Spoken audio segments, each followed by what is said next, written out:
Residivis narkoba yang merupakan tahanan lapas kelas 1 Makassar berhasil kabur Selasa 18 Juli 2017.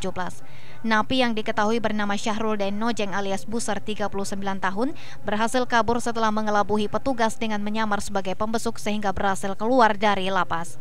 Kejadian ini bermula saat Irmawati, istri dari narapidana bersama dengan tukang ojek bentor Irfan membesuk Syahrul di lapas.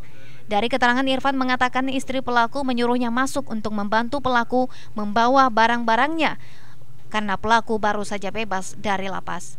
Sedang mau bebas suaminya, sedang masuk kok ambil tengah pagi angku, anu nak kasurna sama bantalna, tidak bisa ku bawa karena aku merontak. Bilang tidak ku tahu saya masuk di situ, dan saya diurus masalah semuanya masuk. Terus sampai di dalam. Kepala Keamanan Lapas Kelas 1 Makassar Ahmad Lamu membenarkan kejadian tersebut setelah dilakukan pengecekan.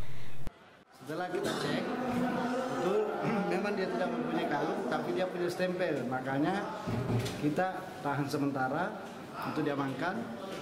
Nah, setelah itu karena sudah ada pembicaraan bahwa memang ada begini, ada dicurigai, makanya saya perintahkan kepada Komandan Jaga untuk mengeluarkan semua kunjungan supaya saya suruh apel mencek keadaan apakah betul ada lari.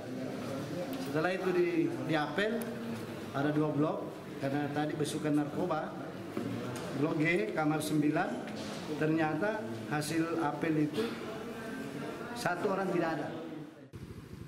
Kini pihak Lapas Kelas 1 Makassar telah menyebar data pelaku ke tiap polsek di luar kota Makassar dan bekerja sama dengan tim Susresmo Polsek Rapocini untuk mencari narapidana yang kabur.